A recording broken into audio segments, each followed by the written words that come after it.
मंच पर उपस्थित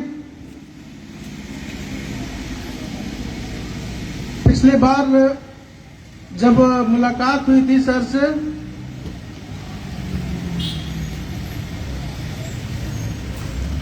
तो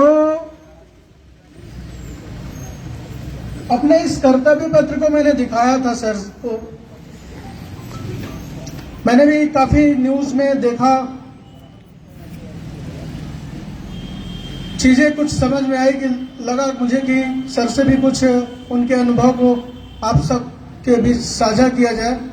एक बार जोरदार तालियां बजाइए और सर डॉक्टर भरतमूर्ति मिश्रा और उनके सर के लिए कि इतनी दूर से सिर्फ एक आग्रह पर, ये मत सोचिएगा कि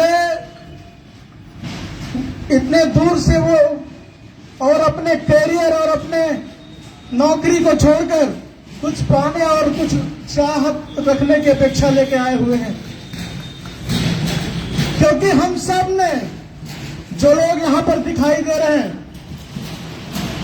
वो वही लोग समझ सकते हैं उसकी कीमत जो अपने जीवन में कुछ न कुछ त्याग किए होंगे।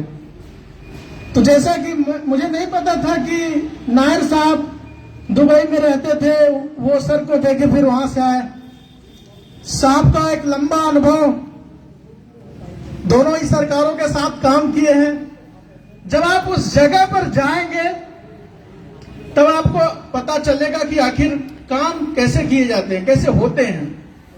और सिंगरौली के लिए तो मैंने पहले ही कह दिया था कि हम किसी भी अच्छे व्यक्ति के साथ जुड़ने के लिए तैयार हैं। हम तो चाह रहे हैं कि यहाँ के विधायक और सांसद जी भी आ जाएं इस कर्तव्य पत्र के साथ चलने के लिए, उनके साथ भी हम तैयार हैं चलने के लिए। लेकिन वो चलेंगे नहीं, उनको मुद्दों से बहुत तकलीफ होती है। एक भाई साहब सामने कार से बार बार झांक रहे थे, निश्चित ही पार्टी वाले रहे होंगे। मैं सोचा मुझे माइक मिलता तो मैं उनको बुला लेता आदरपूर्वक कि आइए बैठिए, आप भी कितने दिन तक गुलामी करेंगे, स्वतंत्र होकर के काम किया जाए। तो वो अभी हमारा जैसे मैं माइक मेरे पास आया वो निकल गए हैं।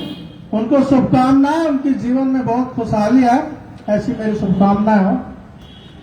और देखिए, इस कर्तव्य पत्र को पूरा करने के से पहले हम लोग भी काफी सपने देखे हैं। सामने जो लोग बैठे हुए हैं, ऐसे कौन से इलाके नहीं होंगे हम जहां हम आप लोग के बीच में नहीं गए होंगे। मुलाकात हुई ना कहीं हुई है ना, चाहे कोई भी हो। तो उन जगहों को छान करके, उन जगहों पर चल करके हमने एहसास किया है, कितना भी चिल्ला लो इस सिस्टम के सामने, कितना भी आप बोल लो, कसम खाकर बैठे हम सुनने के लिए तैयार नहीं। अस्पताल में मैं बार बार कहता हूं, आप किस चीज का इंतजार कर रहे हैं? जब अस्पताल में जाते हैं आपका आधार कार्ड जमा कराया जाता है, जब आपको एक यूनिट ब्लड और आपको गंभीर स्थिति में भर्ती कराने के लिए जब वेंटिलेटर की मांग की जाती है, तो इन सरकारों और उन सिस्टमों को इतना भी भरोसा नहीं है इन लोगों पर कि आपका आधार कार्ड जमा करते हैं तब जाकर के वो ब्लड के लिए पर्ची बनाते हैं, है ना। तो हमें तो पूरा विश्वास है आप लोगों पर, क्योंकि काम करते आए हैं हम लोग। और निश्चित ही आप सब अपनी अपनी सुविधाओं और साधनों से, अपने संसाधनों से यहां आए हैं। तो आप सबका मैं दिल से प्रणाम करता हूं, हाथ जोड़कर प्रणाम करता हूं, दिल से आभार करता हूं आप सबका। और सिंगरौली में निश्चित तौर पर क्रांति के लिए, जैसा कि सर ने बोला कि बहुत सारे लोगों को की जरूरत नहीं पड़ती है। आप इतिहास में भी देखे होंगे कि कई ऐसी घटनाएं आप लोगों ने देखा और पढ़ा होगा। आजादी, गांधी, जैसा सर ने बताया कि गांधी भी ये सोचकर मान लिए होते कि आजादी अंग्रेजों से हम मुक्त नहीं हो सकते, तो आज भी हमारा देश और हम गुलामी करते रहते कि नहीं करते रहते, बताइए। तो अब इसी तरह सिंगरौली के लिए भी स्वतंत्र होकर के हम काम करना शुरू कर दें। कितने दिन तक आप पैसे निकाल करके ठेकेदारों को दोगे? कमाई तो आप करते हो, मेहनत आप करते हो, कितना तकलीफ होता होगा ना पैसा जब आप ठेकेदारों को, बेईमानों को देते हो। तो बताओ सही है कि नहीं है?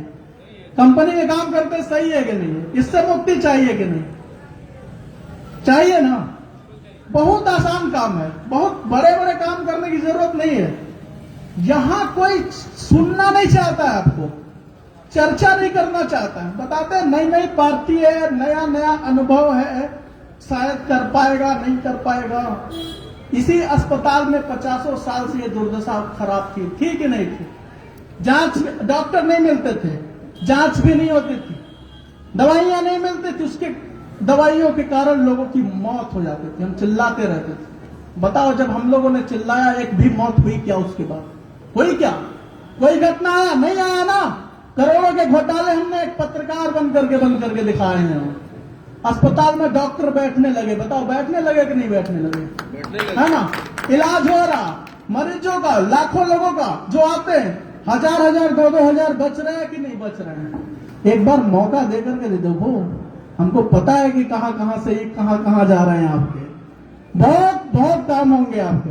हमारे सामने तिवारी जी बैठे हैं, मैं बड़ा आश्चर्य हूं, गर्व महसूस करता हूं। लोग भला बुरा बोलते हैं, लेकिन शिक्षा की हमारी क्या स्थिति थी ये आप जानते हैं। उन्होंने एक उम्मीद जगाई कि सोचना शुरू कराया कि लोग पढ़े कैसे, सोचना शुरू किया कि लोग 8वीं 10वीं 12वीं पास कैसे हो, और पास होने के बाद आज एनटीपीसी और एनसीएल में अच्छे पैकेज के साथ काम कर रहे हैं कि नहीं कर रहे हैं? बताइए आप। एक उम्मीद जगा, यही ज्वाला, एक चिंगारी आज हम लोग लेकर के आए हैं सिंगरौली के भविष्य के लिए, कि हमें वो अवसर दिख रहा है कि जहां से कोई सोच ही नहीं रहा कि सिंगरौली में कुछ हो सकता है। सर माइनिंग में कौन से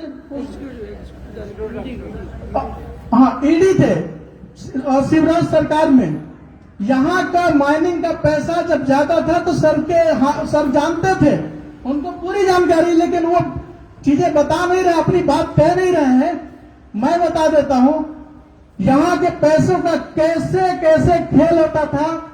प्रधानमंत्री जी ने डीएमएफ फंड की लॉन्चिंग की थी, डीएमएफ फंड लाया था, उसको सरकार ने, मध्य प्रदेश की सरकार ने माइनिंग प्रभावित क्षेत्र में, जहां पर शिक्षा की व्यवस्था सही होनी चाहिए थी, स्वास्थ्य की व्यवस्था सही होनी चाहिए थी, पानी मिलने चाहिए थे, और स्कूल में, अस्पताल गांव में अच्छे होने चाहिए थे, और डिलीवरी पॉइंट्स होने चाहिए गांव में, हर जगह। लेकिन आज क्या परेशानियां दूर हो गई क्या? ये कहने भर से नहीं होगा। आप जब परेशान होते हैं तो हमें 2 बजे रात को फोन लगाते हैं, लेकिन मैं किससे बात करके आपका काम करूंगा? बताइए। उस सिस्टम में बैठे हुए लोग, आपको अपने भविष्य को देखने के लिए एक बार जरूर अध्ययन करना पड़ेगा। मैं झूठ हो सकता हूं, सब लोग झूठ हो सकते हैं, हम लोग हो सकता है गलत बोल सकते हैं, लेकिन जो सिस्टम में बैठे हुए लोग हैं उनकी गहराई देखिए, उनको अच्छे से मापिए कि आप अपना काम लेकर के जाइए, फिर पता चल जाएगा। नहीं 2 महीने बाद, 1 महीने बाद क्या करें, वहां तो हमारे पास सुनवाई नहीं हो रही, यही सब बात आती है ना। जाओ कलेक्टर को लिख दे रहे हैं, कलेक्टर साहब करेंगे। जनप्रतिनिधि का काम ये होता है क्या? लागू कराने का काम, जब तक के काम पूरा ना हो उसके पीछे पड़ा रहना चाहिए। अपनी जो प्रतिबद्धता है, काम कराने के प्रति जो चाहत है, वो होना चाहिए। लेकिन यहां तो एक छोटी सी पुलिया टूट जाए तो इस बात के लिए मीटिंग होती है कि इसमें से प्रतिशत हमको इतना मिलेगा कि उतना मिलेगा। जब ये फाइनल नहीं हो पाता तब तक यहां पर काम नहीं शुरुआत होगा। लेकिन जरा सोचिए एक बार, जिस प्रकार से आप सबकी ताकत और आप सबकी मेहनत और प्यार और आशीर्वाद ने आजतुल दुबे को और उनकी टीम को यहां तक खड़ा किए हैं, निश्चित ही आप सबका विश्वास हम लोगों को यहां लेकर आया है और इस विश्वास और आशीर्वाद से ये कर्तव्य पत्र तैयार किए हैं। तो रोड भी सही बनेगी, पुल भी सही बनेगा, अस्पताल में उपचार भी सही होगा और शिक्षा की सही व्यवस्था होगी। ये सब तब हम कल्पना कर सकते हैं जब हमारा खुद का कुछ योगदान होगा। हम सोचे कि वो तो पार्टी नई नई आए, आपको लड्डू भी खिलाए, पानी भी पिलाए, है ना, झाड़ू भी बांटे और साथ साथ और चुनाव में जो पैसा होता है तो आप दूसरे की मत सोचो, आप अपने सगे भाई के बारे में सोचो। क्या वो आपके बारे में इतना सोचता है क्या? छोड़ दो दूसरी पार्टियों को, छोड़ता हूं मैं अतुल दुबे को। आपका सगा भाई, आपके सगे परिवार वाले इतना नहीं सोचते तो वो कैसे सोच लेंगे आप? क्या इतना सा हम दिमाग नहीं लगा सकते हैं? सोच सकते हैं ना। कहां रहते हैं वो लोग जब कोविड के टाइम पर आप एक एक सांस के लिए अतुल दुबे को 2 बजे रात फोन करते थे और हम आपको व्यवस्थाएं उपलब्ध कराते थे? कहां रहते थे वो लोग जब जो भीड़ वो कहां रहती थी तब? ये सब याद रखना है। जब एनसीएल परीक्षा में इतना बड़ा व्यापक घोटाले का आरोप लगा और हजारों युवाओं, कल एक युवा बनारस से फोन किया, बोलता है कि अतुल सर इस बार भी तो कुछ गड़बड़ नहीं हो जाएगा। मैं बोला नजर बनाए रखना, बताना जैसा होगा।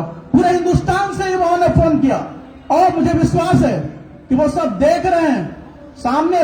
निश्चित तौर पर कहीं ना कहीं अपने काम, अपनी व्यवस्थाओं के, अपने सुविधाओं की वजह से दबे कुचले हैं, लेकिन जिस वक्त चुनाव होगा आप देखिएगा, हम लोगों ने किसी पार्टी को देख करके काम नहीं किया, किसी जाति को, किसी धर्म को देख करके काम नहीं किया। निष्पक्ष होकर रात दिन आपकी सेवा कर रहे हैं और इस कर्तव्य पत्र, इसमें लिखी हुई एक एक लाइन जो हम आप सबके लिए काम किए हैं, मिलकर सिंगरौली को नया बनाएंगे और प्रदेश लेवल से जो हमारी टीम यहां पर सपोर्ट करने के लिए यहां पर हमेशा रहेगी। जिस प्रकार से यहां पर लोगों के ऊपर अत्याचार होता है, पूरा समाधान हमारे पास एक विशेषज्ञ और एक अनुभवी टीम साथ में मौजूद है।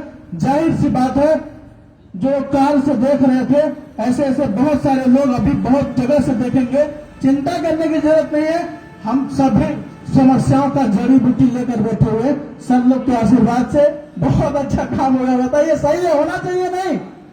तो इस बार आप जितने लोग यहाँ बैठे हैं, अपने काम और अपने समय, जो भी 1 घंटा 2 घंटा हो, चाहे व्हाट्सएप से, चाहे फेसबुक से, चाहे लोगों के घर जा करके ये कर्तव्य पत्र एक एक घर तक पहुंचाना जरूरी है। मुझे विश्वास है नशे की हालत में भी अगर वो पढ़ लेगा, ये चाहे कितना भी नशे की हालत में हो, अगर वो 2-3 बार पढ़ लेगा तो जरूर वो वोट हमारे को ही देगा और कहीं और नहीं देगा, क्योंकि हम उसी के बारे में लिखे हुए, उसके परिवार के, उसके भविष्य के बारे में लिखे हुए हैं। बहुत बहुत धन्यवाद।